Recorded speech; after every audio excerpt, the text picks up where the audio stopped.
My husband's body wasn't even cold when his brother leaned in to ask me about the house. I was still in my funeral dress, the black silk scratching against my neck, sitting in our front room with a cup of tea that had gone stone cold on the side table. The guests were still murmuring in the hallway, a sea of dark suits and insincere sympathies, when Charles pulled a chair too close to mine.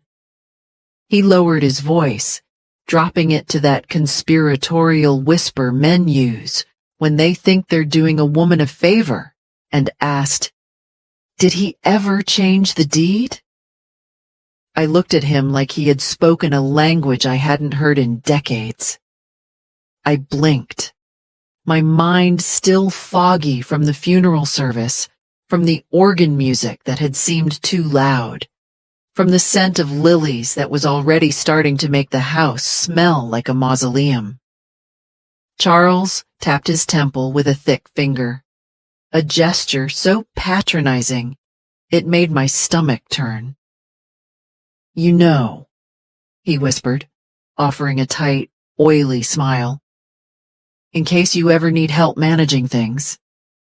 Legally speaking, we need to be practical, Evelyn. Now, understand this. My husband had been in the ground less than 5 hours.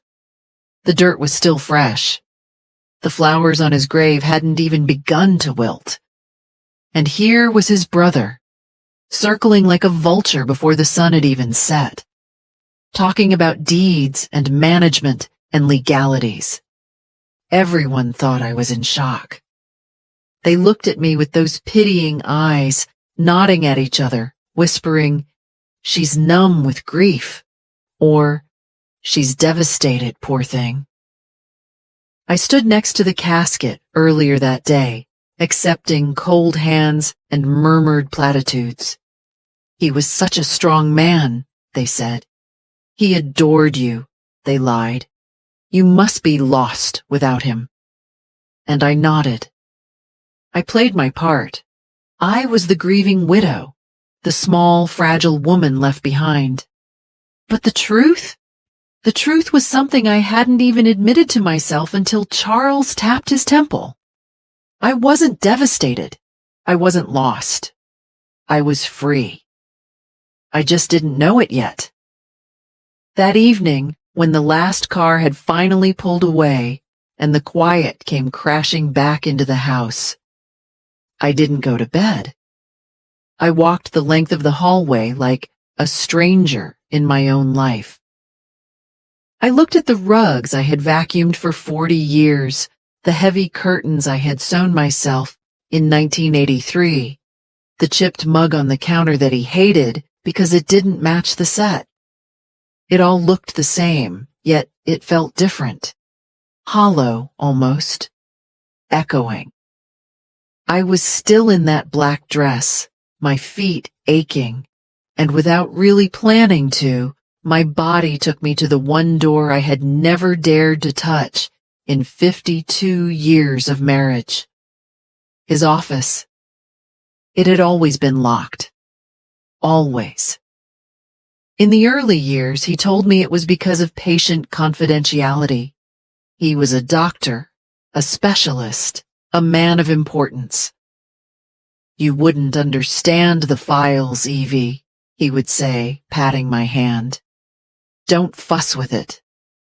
I believed him then, because back then, I believed that love meant trust, and trust meant not asking questions.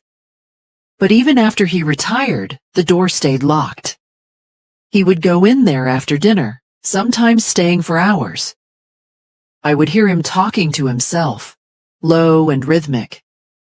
Once, 10 years ago, I asked him what he was working on. He turned to me, his face cold and smooth as a stone, and said, "That's not for you. That is my world. You have the rest of the house." I stood in front of that door now. It was a plain wooden thing, dark mahogany with a brass handle that shone under the hallway light. Nothing remarkable, except that it was the only part of this house. The house I cleaned, the house I maintained, the house I turned into a home that didn't belong to me. I pressed my palm against the wood. It was cool to the touch. Locked, of course. I could almost hear his voice from the other side. "That's not for you, Evelyn. Go rest, Evelyn. You're confused, Evelyn." How many times had he said that? How many times had he told me my memory was slipping, or that I was overreacting, or that I needed to take one of the pills he prescribed to settle my nerves? The next morning, I didn't call Charles. I didn't call my children, who were busy with their own lives and their own grief. I went to the kitchen drawer, found the number for a local locksmith I found on the internet, and scheduled an appointment. I didn't ask for permission. I didn't apologize. The man came that afternoon, a polite fellow in his 40s who didn't ask why a widow needed to break into a room in her own house. He just looked at the lock and whistled low. "Old mechanism," he said. "Hasn't been changed in years." "No," I said, watching him work. "Control doesn't evolve, it calcifies." He glanced at me, surprised, but didn't say anything. It took him 15 minutes. When the lock finally clicked, a sharp metal snap that sounded like a gunshot in the quiet house, my heart hammered against my ribs. The door creaked open, and the smell hit me first. It wasn't rot, and it wasn't mildew. It was the smell of age, of dust, leather, old paper, and something medicinal, like antiseptic that had soured over time. I paid the man and waited for him to leave before I stepped inside. The room was immaculate. I don't know what I expected. Chaos, maybe? A mess of genius? But this was terrified order. A large oak desk sat in the center, clean and cleared. Bookshelves lined every wall, filled not with novels or histories, but with identical black binders and thick legal pads. A single green lamp sat on the desk. A leather chair, worn into the shape of him, faced the window. Nothing was out of place. Nothing, until you looked closer. He had labeled everything, every shelf, every binder, every box. And as I stepped closer, squinting through my reading glasses, I saw my name. Evelyn. It appeared again and again. Binders labeled e.g., medical, e.g., finances, e.g., correspondence, e.g., behavioral logs. I stopped breathing. I stood there, my hand still, gripping the brass doorknob, staring into a space that had been forbidden to me for half a century. And now it was mine. But looking at those binders, at the sheer volume of paperwork dedicated to me, it didn't feel like a gift. It felt like a trap. It felt like a challenge he had left behind, a dare from the grave. "Go on," the room seemed to whisper. "See what I really thought of you." I wasn't ready. Not that first night. I backed out of the room, my heart racing like a trapped bird, and I closed the door. But I didn't lock it. I left it slightly ajar, just a crack, like a wound breathing in the dark. I didn't sleep that night. I lay in the bed we had shared, staring at the ceiling, listening to the silence. I kept thinking the door would creak open on its own, that some ghost of him would crawl out from that room and sit on the edge of the bed to explain it all away. "It's for your own good, Eve. You know how you get." But nothing came. just the silence. And by morning, I was exhausted. The kind of exhaustion that lives deep in your bones, past the muscle, right down to the marrow. I made tea but forgot to drink it. I stood in front of the hallway mirror in my bathrobe and barely recognized the woman staring back. Hair like melted silver, thin lips pressed together in a line of worry, a tired defiance in the eyes that I hadn't seen in years. I touched my face. "Who are you?" I wondered. "Who have you become while he was watching you?" By noon, I gave in. I walked back down the hallway, pushed the door open all the way, and stepped inside. I went straight to the desk. It was heavy, walnut, imposing. Under a heavy glass paperweight in the center sat a cream envelope with my name on it. Evelyn. Handwritten, neat, familiar. He always had beautiful penmanship, controlled, precise, just like the rest of him. My fingers felt stiff as I opened it. There was no letter inside, no "I love you." No "thank you for the years." No "I'm sorry I'm gone." Just a list. A typed sheet of paper titled "Instructions for Evelyn Grace upon my death. Contact Charles immediately to handle all financial accounts. Do not attempt to access my office or files. Legal matters will be resolved through the trust. Continue psychiatric treatment as previously arranged. All decisions regarding the estate to be coordinated through executor. Avoid stress. Focus on routine. Take medications as prescribed. I read it twice. Avoid stress. Take medications. Do not attempt to access. It wasn't a farewell. It was a set of orders. Even dead, he was still telling me what to do.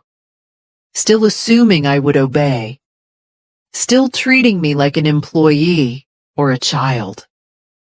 I sat down in his leather chair slowly. The leather creaked, a sound I had heard 1,000 times from the hallway, but never from this side. I let the paper slide from my hand to the floor. He had been planning this. He had orchestrated his departure, just as he had orchestrated our life.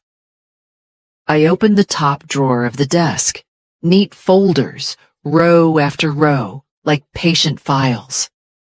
I pulled one at random, e.g., medications. Inside were copies of prescriptions going back 5 years. I scanned them, frowning. Anti-anxiety medication, sleep aids, mood stabilizers. There were notes in his handwriting in the margins. Increase dosage if agitation returns. Patient exhibits confusion. Agitation? I said aloud to the empty room. What agitation? I remembered that year. I had been upset because he had canceled our anniversary trip without asking me. I had cried. I had yelled for once. And the next day, he had brought me a glass of water and a small blue pill, telling me I was hysterical and needed to rest. I wasn't hysterical. I was disappointed. But here, in his file, my disappointment had been turned into a diagnosis. I pulled another file. Correspondence. Inside were letters, my letters. Ones I had written to my sister Helen, to my old friend Caroline, even birthday cards I had mailed to my nieces. All of them had been opened, scanned.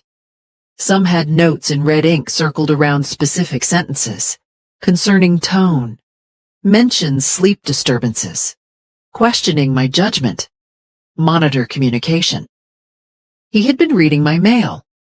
He had been intercepting my thoughts, analyzing them, grading them like a teacher marking a failed test. I felt sick. A cold, heavy nausea settled in my gut. This wasn't protection. This wasn't love. This was surveillance. I moved to the bookshelves. Every binder was labeled by year. Behavior log 2013. Schedule monitoring 2016. I pulled one down, my hands shaking so hard I almost dropped it. I opened it to a random page. June 3rd. Evelyn stayed out longer than usual at the grocery store. Unexplained delay. Seemed flushed upon return. September 14th. Refused evening medication. Became verbally resistant. Argumentative regarding finances. Reinforced need for rest. October 2nd. Cried during breakfast. Possible hormonal shift. Watch for escalation. My tears weren't a shift, I cried out, my voice cracking. I was crying because you forgot my birthday. I slammed the binder shut.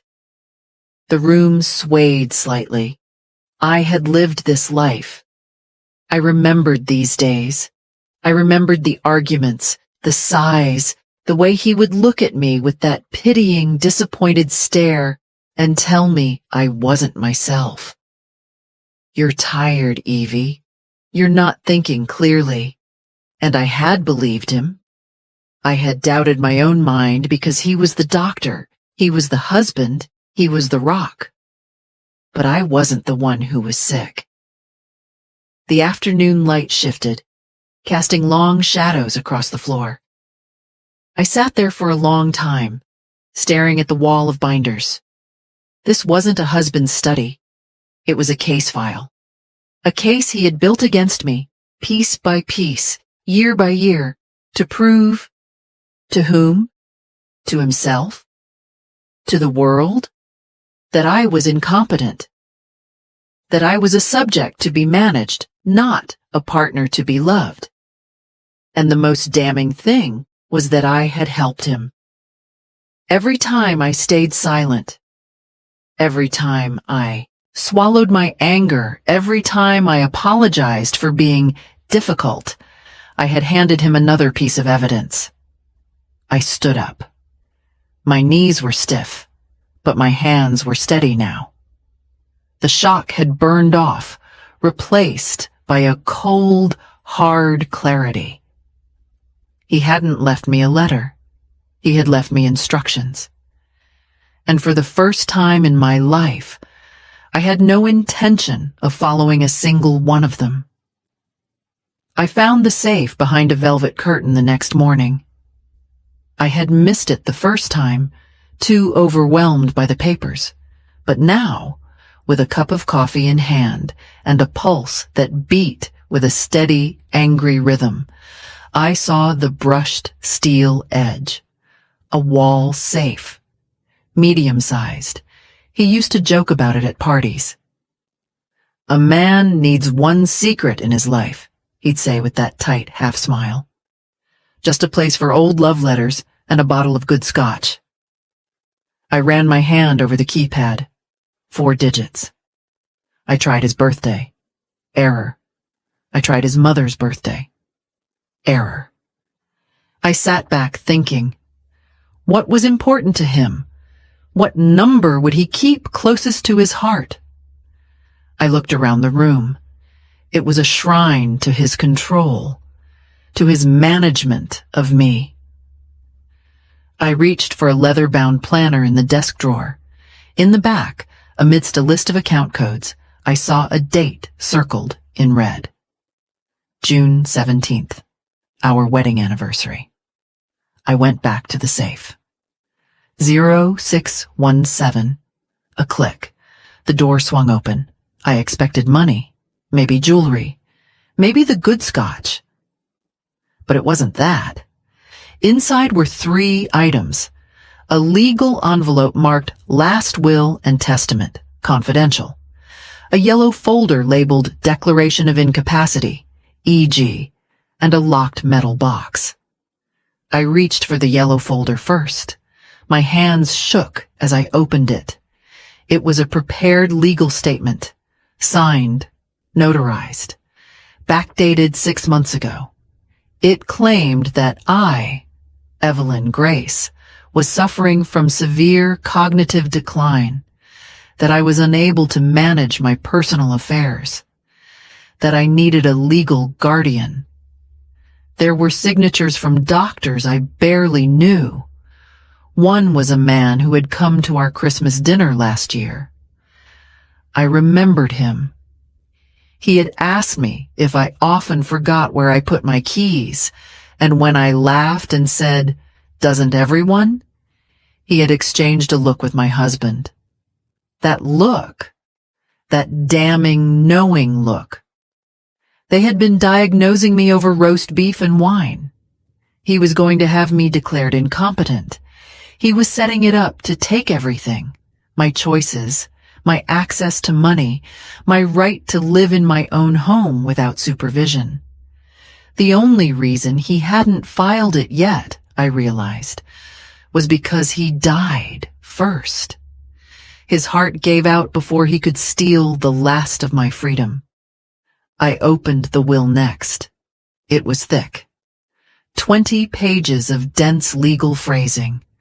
I forced myself to read it, skipping over the whereases and herebys until I found the meat of it.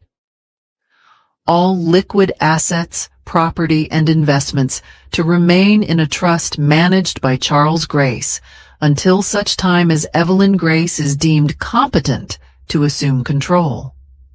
Should Evelyn Grace require assisted living, the EGAE estate shall cover expenses, provided the guardian approves the facility. In the event of mental decline, her care is to be prioritized over discretionary spending. Unused funds revert to the family trust. Revert. A polite word for taken back. He hadn't left me a penny. Not really. I could live in the house, but I couldn't own it. I could have my bills paid, but I couldn't write a check. I was to be a guest in my own life, dependent on the benevolence of his brother Charles. I felt a fire kindle in my chest. A hot, roaring flame that started in my stomach and rose to my throat. This wasn't love. This was a coup. I took the documents. I didn't put them back in the safe. I walked to the desk, found a fresh manila folder, and wrote on it in thick black marker, E.G. Evidence. That word gave me a strange, fierce comfort. Evidence. Proof. Not feelings, not hysteria, not confusion. Facts. Things that could be shown to a judge.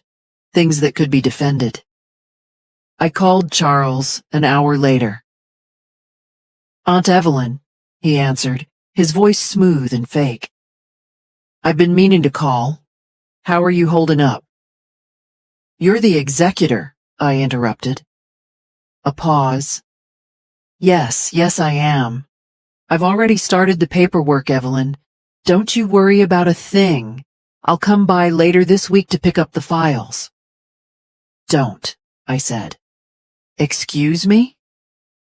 "Don't start anything, Charles, and don't come by.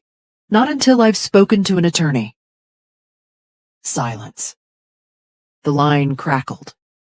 Then his voice dropped, losing the warmth completely. "Evelyn, your husband's will is very specific. It's for your own protection. He was very concerned about your condition. We don't want to make this difficult." "Who is we, Charles?" I asked. He didn't answer. "That's what I thought," I said. "I'm not the woman he told you I was, Charles. And I'm certainly not the woman he put in those files." I hung up. My hand was shaking as I set the receiver down, but not from fear, from adrenaline. It was the rush of finally saying what should have been said years ago. The next morning, I was sitting in the office of Mr. Rios. He was a young lawyer, maybe in his late 30s, with kind eyes and a messy desk that somehow made me trust him more than a clean one would have. I was wearing my best navy coat. my hair pinned back, the folder labeled Evidence resting on my lap. I handed him the will, then the declaration of incapacity, then the medical logs I had found. He read them in silence. He flipped through the pages, his eyebrows rising. He stopped at the medical notes, reading my husband's handwriting. When he finally looked up, his expression wasn't pitying. It was angry. "Mrs. Grace," he said carefully, "I don't know what to say." "Say the truth," I said. "Tell me what he tried to do." He took a breath. "What he did," Mr. Rios said, "was attempt to create a legal cage. He built a structure that would strip you of your autonomy without ever actually having to prove you were incompetent in a court of law. It relies entirely on you not fighting back. It relies on you accepting his narrative." "He didn't file the incapacity papers," I noted. "No, which is good. It means you are still a free agent. But the will is tricky. It triggers upon death. The trust is designed to activate immediately. Charles technically has control right now. Can we stop him?" "We can challenge it," Mr. Rios said, "especially with this." He tapped the folder of medical logs and intercepted letters. "This is coercive control. It's evidence of undue influence and manipulation. If we can prove he was gaslighting you, creating a false record of mental decline to justify seizing the estate, we can overturn the trust." "I have more," I said. "I have photographs he took of my friends, notes he made about isolating me." Mr. Rios blinked. "Bring it all, every scrap of paper."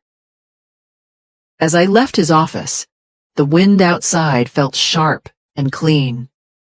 For the first time in decades, I wasn't asking for permission. I was building a war chest. But legal battles are slow and memories are fast. That night, the house felt too big. I paced the rooms, feeling the weight of the years. I thought about calling my children, but what would I say?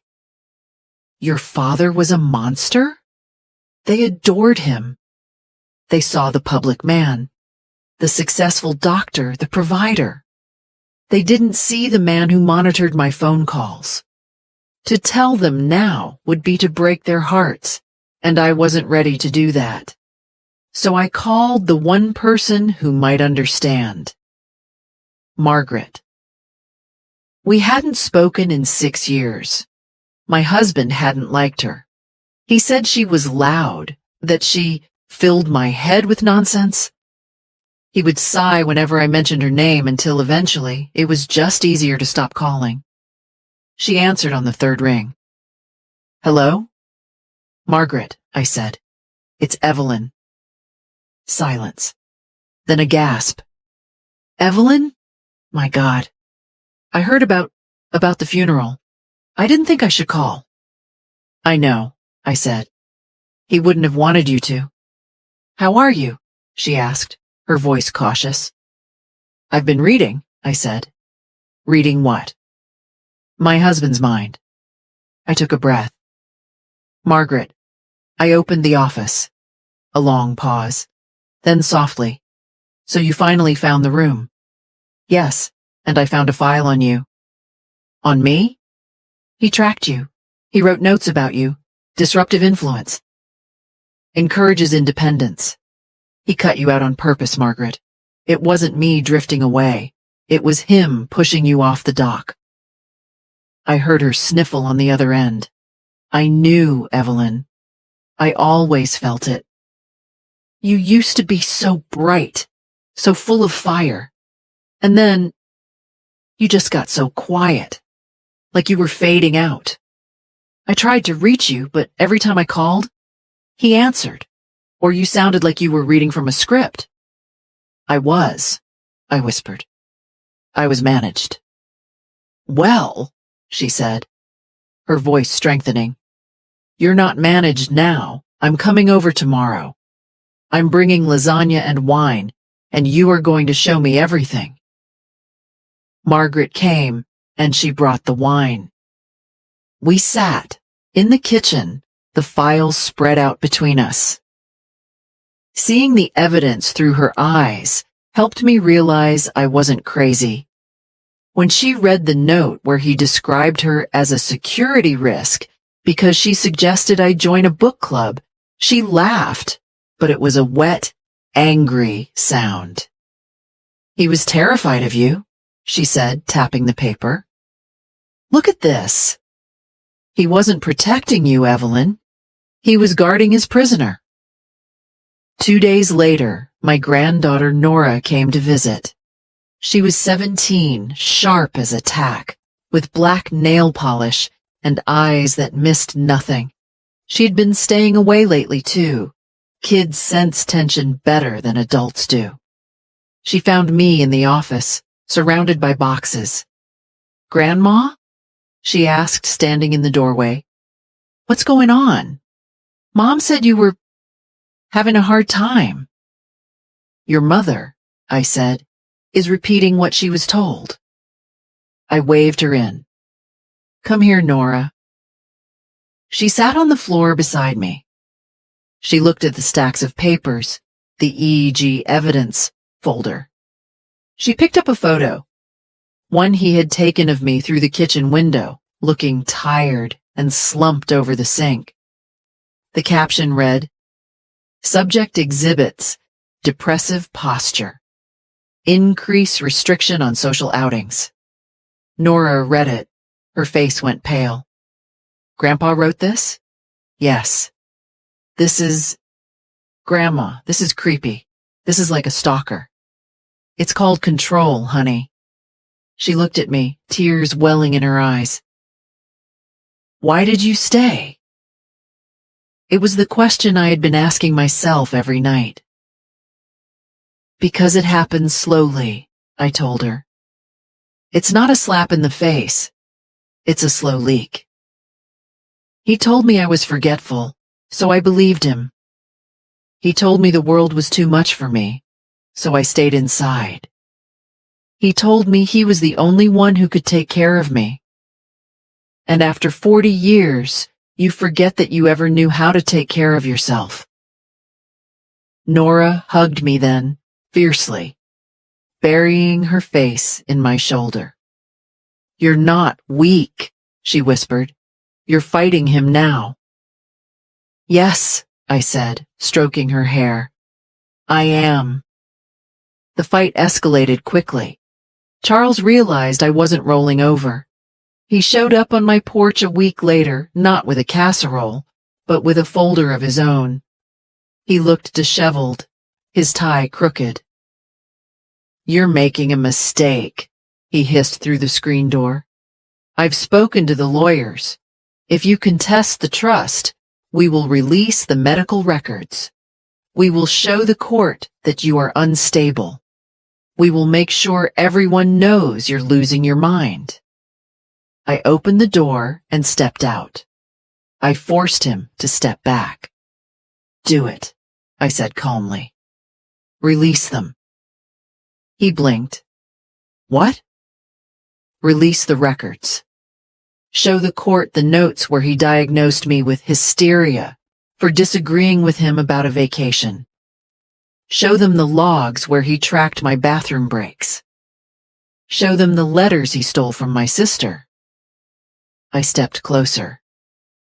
"Because my lawyer can't wait to show the judge what kind of man creates a surveillance state in his own marriage." Charles turned red. "You'll ruin his reputation." "He ruined it himself," I said. "He just waited until he was dead to let the truth out." "You're ungrateful," he spat. "He gave you everything." "He gave me a cage," I shouted, my voice finally rising, ringing out across the quiet suburban lawn. "And I am done living in it. Get off my porch, Charles, and tell your lawyer to expect a subpoena." He fled. There is no other word for it. Men like that, bullies who hide behind paperwork and politeness, they crumble when you finally scream back. But the real turning point came from the safe. I had gone back to it, searching for anything I might have missed. I picked up the locked metal box, the third item. I hadn't opened it yet. I found the key taped to the underside of the desk drawer. Inside wasn't legal paperwork, it was a checkbook, a joint account I didn't know existed, and a note, "In case you ever found the door." That was it. Just that sentence. In case you ever found the door. He knew. Deep down, in the darkest part of his twisting mind, he knew that one day I might wake up. He knew that his control wasn't absolute. And instead of destroying the evidence, instead of burning the files, he had kept them. Why? Because he was so arrogant he thought even his cruelty was a masterpiece. He wanted to be caught, in a way. He wanted me to see how smart he had been. Or maybe, just maybe, he was daring me. I took that note to my new lawyer. Mr. Rios had brought in a specialist, a shark of a woman named Judith Bell, who wore sharp suits and smiled only when she smelled blood in the water. She looked at the note. She looked at the sheer volume of evidence I had compiled, the restoration folder I had created on my laptop. "This is it," Judith said. "This proves intent. He anticipated you regaining your agency and tried to preempt it. It proves the incapacity was a construct, a contingency plan." The court hearing was scheduled for a rainy Tuesday. I didn't wear black. I wore a cream-colored suit, the kind of thing he would have said was too bold for a woman my age. I walked into that courtroom with Judith on one side and Mr. Rios on the other. Charles was there, looking small and pale at the defense table. The judge was a woman. That helped. She listened as Judith laid it out. She didn't use flowery language. She used facts. "Your Honor," Judith said, "the deceased spent 20 years manufacturing a narrative of incompetence around his wife to justify a posthumous seizure of assets.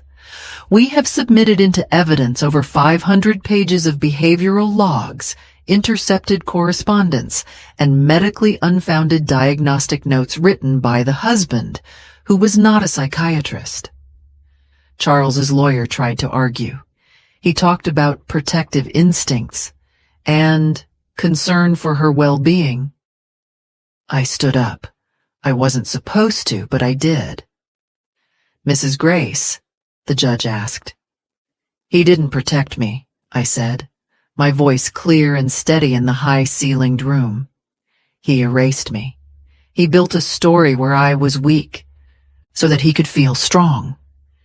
He told everyone I was confused so that no one would listen when I spoke. And I am asking you, Your Honor, to give me back my name. I am not a child. I am not a patient. I am his wife, and I survived him." The room was silent. Charles wouldn't look at me. He stared at his hands. The ruling came down 2 hours later. The trust was dissolved. The declaration of incapacity was thrown out as having been drafted in bad faith. The estate was returned to my full control. When the gavel banged down, I didn't cheer. I didn't cry. I just let out a breath I felt like I had been holding since 1974. I went home. The house was quiet, but it wasn't empty. It was mine. I didn't throw everything out right away. That's the Hollywood ending, isn't it? The bonfire on the lawn. But real life is slower. I started with the curtains. I took down the heavy drapes he loved and put up sheer linen that let the light pour in. I gave away his clothes. I turned his office, that dark, forbidden room, into a sewing room. I painted the walls a soft, butter yellow. But there was one last thing to do.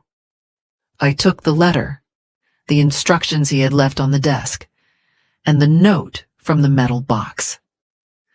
I drove to the park at the edge of town, a place with a creek where the water rushes over stones, loud and chaotic and alive. I sat on a bench and read the instructions. One last time. Avoid stress. Focus on routine. I will not, I said. I tore the paper in half, then in quarters. I tore it until it was nothing but confetti. I walked to the bridge and threw the pieces into the water. I watched them swirl away, dissolving into pulp, carried off by the current. I am 72 years old. My hair is silver, my hands are spotted, and I live alone. But I am not lonely. Last week I hosted a workshop at the library. I called it Reclaiming the Narrative. 12 women showed up. We drank tea, and we talked about the things we aren't supposed to talk about. The husbands who speak for us. The money we aren't allowed to see. The slow, quiet erasure of a woman's spirit. One woman asked me, "Aren't you angry? After all those years he stole?" I thought about it. I thought about the files, the locks, the whispers at the funeral. I was, I said, but anger is just another way of holding on to him. I'd rather use my hands for something else. I looked at the group of women, their faces open and waiting.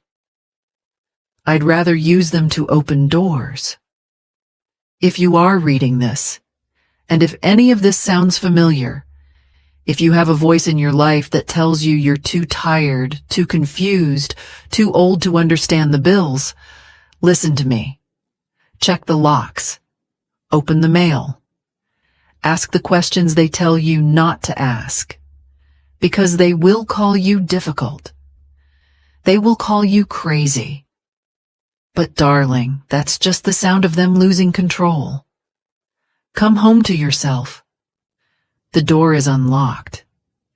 You just have to turn the handle.